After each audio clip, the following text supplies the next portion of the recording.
Hello दोस्तों। देखिए, इसमें आज हम कंप्यूटर की हिस्ट्री के बारे में आपको बताएंगे। कंप्यूटर की हिस्ट्री के बारे में जानने से पहले आप ये देखिए कि उसकी हिस्ट्री को हमें पढ़ना क्यों है। क्योंकि कोई भी एग्ज़ाम हो तो उसमें हिस्ट्री से बेसिक एक दो क्वेश्चन कंप्यूटर से पूछ लिए जाते हैं, अगर जहाँ भी कंप्यूटर का आपसे डिमांड रखी जाती है। तो डिमांड क्या है कंप्यूटर की? डिमांड ये है कि जो भी आपका एग्ज़ाम है, जैसे ओ लेवल का हो गया, कोई भी कॉम्पिटिटिव एग्ज़ाम है, तो उसमें किस तरीके से इसका क्वेश्चन पूछे जाते हैं वो आप क्वेश्चन को मैं दिखा भी दूंगा, और किस तरीके से इसको पढ़ना है वो देख लीजिए। तो ये जो प्लेलिस्ट चल रही है वो यूट्यूब पर डली हुई है मेरे। तो आपको अगर यूट्यूब चैनल ये वाला सर्च करना है यूट्यूब पे, फ्यूचर कंप्यूटर बहा, तो इस पर आपको एक यूपी पुलिस ASI की प्लेलिस्ट मिलेगी कंप्यूटर की।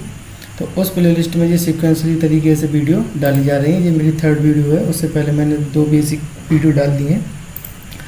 तो देखिए इसमें क्या है। सबसे पहले है आपका अबेकस कंप्यूटर। अबेकस कंप्यूटर जो था वो चीन में बनाया गया था, ठीक है। और ये पहला एक सरल यंत्र था जो कि जोड़ और घटाने के लिए यूज किया जाता था। एक हॉरिजेंटल था इस तरीके से, और उसमें इस तरीके से लाइनें थीं और लाइनों में ही यहाँ पे मोती डाले जाते थे, इस तरीके से गोल सर्कल के। उसकी बेस पर इसकी काउंटिंग की जाती थी, ठीक है। आपने 6 की 7th की 12th की क्लास देखी, वो देखी होंगी बुक्स। तो उसमें क्या है, उसमें ये आपको मिलेगा इस तरीके का कंप्यूटर, ठीक है। बेसिक बुक्स में आपको देखने के लिए मिलेगा आपको। उसके बाद सेकंड क्वेश्चन है आपका नेपियर्स बोन्स। ये एक कंप्यूटर था जो कि 1617 में बनाया गया था, और ये जॉन नेपियर्स ने बनाया था जो कि स्कॉटलैंड के थे, ठीक है। तो ये इसकी कैरेक्टरिस्टिक दी है, यानी कि विशेषता दी है कि इसको किस तरीके से यूज किया जाता था और किसके लिए यूज किया जाता था। उसका यहाँ पे प्रयोग दिया है, एप्लीकेशन, यानी कि उसको किस लिए यूज किया जाता था। जैसे कि गुणा अत्यंत शीघ्रतापूर्वक की जाती थी, ठीक है। जो कैलकुलेशन थी वो बहुत ही फास्ट तरीके से की जाती थी। उसके बाद यहाँ देखेंगे थर्ड में पास्कल कंप्यूटर, जो कि 1642 में बनाया गया था ब्लेज पास्कल ने बनाया था। और ये कहाँ के थे? ये फ्रांस के थे, ठीक है। ब्लेज पास्कल ये थे फ्रांस के। और ये प्रथम मैकेनिकल एडिटिंग कंप्यूटर था। इसको भी याद रखना कि प्रथम मैकेनिकल एडिटिंग कंप्यूटर किसने बनाया था? तो ब्लेज पास्कल ने। और कौन सा कंप्यूटर था वो? पास्कल। संख्याओं को जोड़ने और घटाने के लिए इसका भी यूज किया जाता था, मैथमेटिक्स के लिए ही। उसके बाद देखेंगे आप जैकार्ड लूम का। जैकार्ड लूम जो कंप्यूटर था वो 1804 में जोसेफ मैरी जैकार्ड ने बनाया था, और ये फ्रांस के थे, ठीक है। फ्रांस के थे। और इसका जो विशेषता है अगर आप देखेंगे तो इसकी कैरेक्टरिस्टिक क्या थी, तो वो यहाँ पर दी हुई है। ये इसकी कैरेक्टरिस्टिक है कि ये एक ऐसी बुनियादी मशीन थी जिसमें बुनाई के डिज़ाइन डालने के लिए इसका चित्र किए हुए आंकड़ों का, यानी कि कार्डों का प्रयोग किया जाता था। तो इसका जो प्रयोग है वो इसका प्रयोग कपड़े बुनने के लिए किया जाता था, जैकार्ड लूम का। उसके बाद है एनालिटिकल इंजन, जो कि चार्ल्स बेबेज ने बनाया था। इसको कंप्यूटर के पिता कहा जाता है, यानी कि fathers of computer Charles Babbage को। और ये कहाँ के थे? ये इंग्लैंड के थे। इन्होंने 2 मशीनें बनाई थी, एक बनाई थी एनालिटिकल इंजन, एक बनाया था डिफरेंस इंजन। इसमें से एक फेल हो गया था, तो फिर ये 1837 में बनाया गया था एनालिटिकल इंजन को। डिफरेंस इंजन जो पहले बनाया था वो क्या हो गया था? वो फेल हो गया था, वो उस सही तरीके से वर्क नहीं किया था।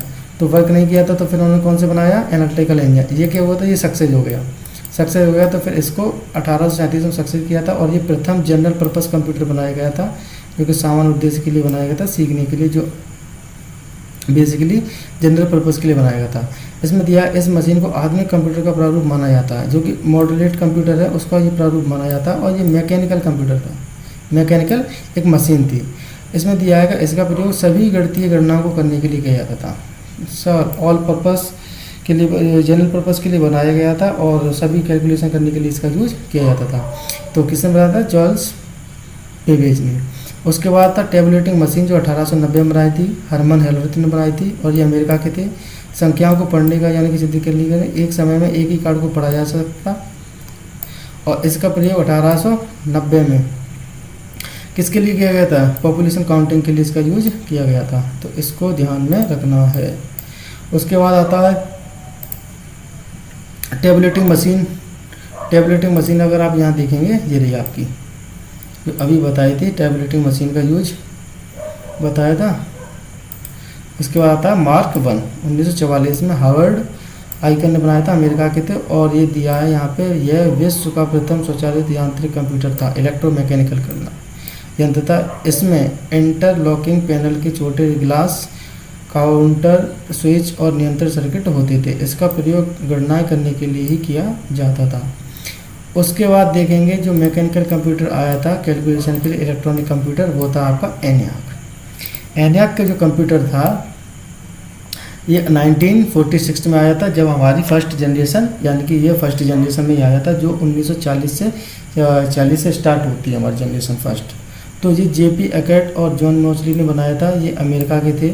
और ये देखने को मिल रहा है आपको कि यह 20 एक्यूमुलेटर का एक संयोजक था और ये पहला डिजिटल कंप्यूटर था। इसको याद रखना है कि पहला डिजिटल कंप्यूटर कौन सा था, तो एनियाक। और फर्स्ट कंप्यूटर कौन सा था, तो वो था अबेकस, जो कि 1602 में बनाया गया था। और एनियाक को कब बनाया गया था, 1946 में। ठीक है, ये कहाँ बना था, ये बना था चीन में। ठीक है, और ये किसने बनाया था, एनालिटिकल इंजन को, वो सॉरी एनियाक इंजन को, एनियाक कंप्यूटर को जेपी एकर्ट और जॉन मोसली ने। पहला डिजिटल कंप्यूटर था। इसका प्रयोग प्राइवेट फर्मों, इंजीनियरिंग रिसर्च एसोसिएशन और आईबीएम में भी किया जाता था, इलेक्ट्रॉनिक वो इंफॉर्मेशन इंटरनेशनल बिजनेस मशीन के लिए। ठीक है, उसके बाद नीचे आएंगे, देखेंगे यहाँ आपको देखने को मिलेगा एडसेक, एनियाक के बाद एडसेक कंप्यूटर, जो कि 1949 में बनाया गया था, जॉन वॉन न्यूमैन ने बनाया था। यह पहला प्रोग्राम संग्रहित डिजिटल कंप्यूटर था। यह वर्गों के आंकड़ों की गणना करता था। ठीक है, तो ये इसके अनुप्रयोग थे, इसको याद रखना है। उसके बाद देखने को मिलता है आपको यूनिवेक कंप्यूटर, जो 1955 में बनाया था, जे प्रेस्पर एकर्ट और जॉन डब्ल्यू मोसली ने बनाया था, अमेरिका के थे। यह सांख्यिकी और शाब्दिक दोनों प्रकार की गणना हुई है, सांख्यिकी को और शाब्दिक यानी कि न्यूमेरिकल और अल्फ़ाबेटिक दोनों प्रकार के डाटा को संसाधित करता था। यह मैग्नेटिक टेप का उपयोग करता था इनपुट आउटपुट के लिए। ठीक है, इनपुट आउटपुट के लिए किसका यूज किया जाता था, मैग्नेटिक टेप का।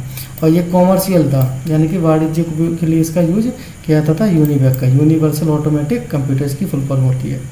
उसके बाद आता इंटरनेशनल बिजनेस मशीन, जो कि 1953 में बनी थी। इंटरनेशनल बिजनेस मशीन एक कंपनी ने बनाई थी। इस कंपनी ने ये क्या बनाया था, एक कंप्यूटर बनाया था। इनपुट आउटपुट यूनिट अल्फ़ाबेटिकली तथा स्पेशल कैरेक्टर को 2 अंकीय डेसिमल कोड में परिवर्तित करना था। और पेरोल प्रोसेसिंग और मार्केट रिसर्च एसोसिएशन के क्षेत्र में इसका क्या होता था, उपयोग होता था। तो ये इसका क्या था, ये बेसिक कंप्यूटर की हिस्ट्री थी। ठीक है, तो कंप्यूटर का क्रम जो हो इसी तरीके से है, ऐसे ही आपको याद करना है। पहले अबेकस आया था, फिर नेपियर बोन्स ने बनाया था, वो जॉन नेपियर ने नेपियर बोन्स कंप्यूटर को बनाया था। पास्कल कंप्यूटर आया था, जिसे ब्लेज पास्कल ने बनाया था।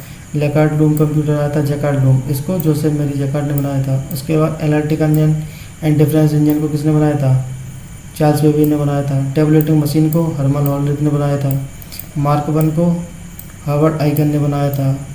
और एनियाक इंजन को JP Eckert and John Moseley ने बनाया था। और एडसेक कंप्यूटर को जॉन वॉन न्यूमैन ने, यूनिवेक कंप्यूटर को जे प्रेस्पर एकर्ट और जॉन डब्ल्यू ने बनाया था। तो इसको याद कर लेना और इसकी जो कैरेक्टरिस्टिक हैं इसको और अनुप्रयोग को इसका, यानी कि जो सेक्टर में किस में यूज किया जाता है, इसको भी देख लेना।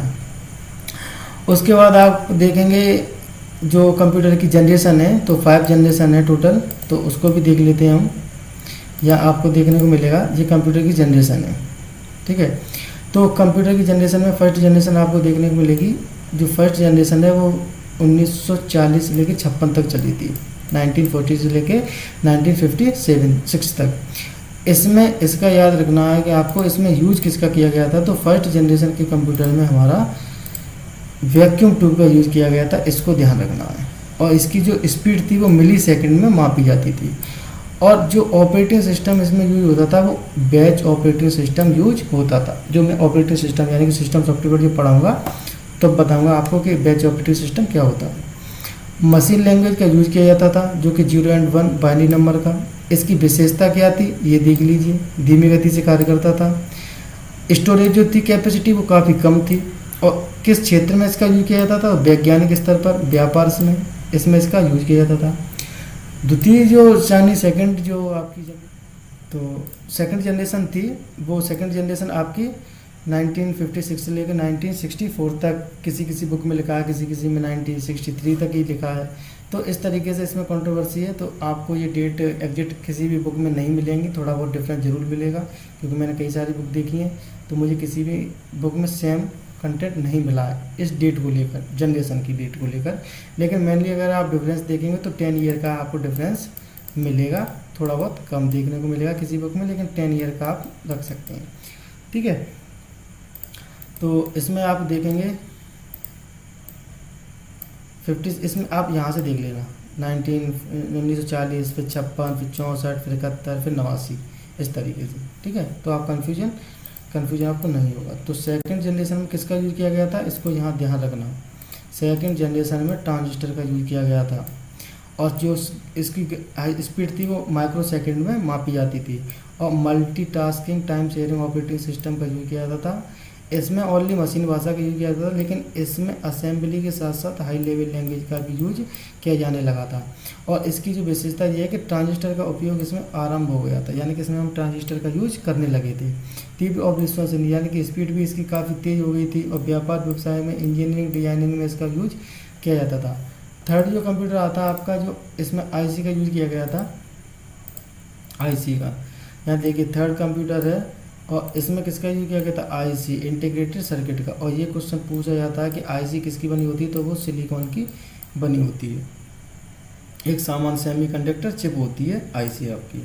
नैनो सेकंड में थर्ड जनरेशन में गति की, यानी कि जो इसकी स्पीड मापी जाती थी कंप्यूटर की, वो किस में मापी जाती थी, नैनो सेकंड में। आज मेगा हर्ट्ज में मापी जाती है, गीगा हर्ट्ज में मापी जाती है, लेकिन पहले किस में मापी जाती थी, नैनो सेकंड में। उसके बाद रियल टाइम ऑपरेटिंग सिस्टम का इसमें यूज़ किया जाता था।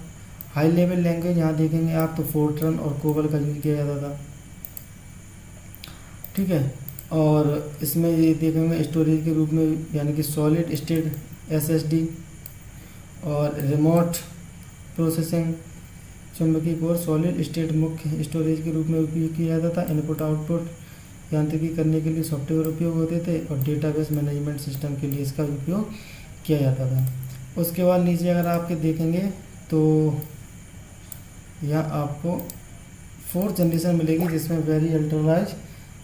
लार्ज स्केल इंटीग्रेटेड सर्किट का यूज किया गया था, यानी कि जो आईसी थी वो अब बड़े आकार की हो गई थी। यहाँ पे देखेंगे बड़े पैमाने पर इंटीग्रेटेड सर्किट, यानी कि जो आईसी थी वो अब थोड़ा लार्ज हो गई थी, बड़ी, और इसमें पिको सेकंड में इसकी गति को मापा जाता था। टाइम शेयरिंग ऑपरेटिंग सिस्टम था, उसके साथ साथ ग्राफिकल यूजर इंटरफेस था। फोर्ट्रन और पास्कल, कोबल आदि भाषाओं को इसमें, यानी कि हाई लेवल लैंग्वेज का यूज किया जाता था। और मिनी कंप्यूटर के लिए, यानी मिनी कंप्यूटर के उपयोग में वृद्धि हुई थी। मिनी कंप्यूटर जो थे वो काफ़ी संख्या में बढ़े थे, और विभिन्न विभिन्न हार्डवेयर निर्माताओं के यंत्रों के बीच एक अनुकूलता, जिसमें उपभोक्ता किसी एक विक्रेता से बंधा न रहे, यानी कि विभिन्न कंप्यूटर में विभिन्न तरीके के हार्डवेयर का यूज किया जाने लगा था। इलेक्ट्रॉनिक एंड फंड ट्रांसफ़र, यानी कि जो हमारा मनी ट्रांसफ़र होता है वो भी यहाँ पर यूज होने लगा था। लास्ट जनरेशन है जो अभी भी चल रही है, और इस जनरेशन में अपग्रेड काफ़ी अच्छा आया है, जो कि एआई को लेकर आया है। तो यहाँ आप देखेंगे ये रहा वर्तमान पीढ़ी है, जो कि 1989 से चल रही है अब तक, और बड़े पैमाने पर, यानी very large scale integrated circuit का यूज किया जाता था, ऑप्टिकल डिस्क का। और ये आपका इसमें ऑपरेटिंग सिस्टम था, normal knowledge information processing system का यूज किया जाता है। और नेचुरल लैंग्वेज, इसमें सभी प्रकार की लैंग्वेज आती हैं आपकी। और information management processing speed character, यहाँ देखिए एआई, आर्टिफिशियल इंटेलिजेंस, इसका क्या होता है, यूज होता है आपका। अभी जो चल रही है आप देखेंगे एआई का जो वैल्यू कितनी बढ़ गई है, और आगे चल के इंडिया में देखना कि एआई का अपना एक अलग ही सेक्टर बन जाएगा, इसका एक अलग ही डिपार्टमेंट होगा, जो सिर्फ और सिर्फ एआई को क्या करेगा, मेंटेन करेगा। ठीक है, तो ये बेसिक कंप्यूटर की क्या थी, हिस्ट्री थी, और उसकी जनरेशन थी। तो ये आपका यूपी पुलिस एएसआई की जो प्लेलिस्ट डली हुई है इस यूट्यूब चैनल पर, उसमें ये सारे कंप्यूटर का फंडामेंटल पूरा मैं क्लियर करा रहा हूँ, बेसिक से फाउंडेशन। तो आप बेसिक पूरा अगर कंप्लीट करना चाहते हैं तो इस प्लेलिस्ट को फॉलो करें। ठीक है।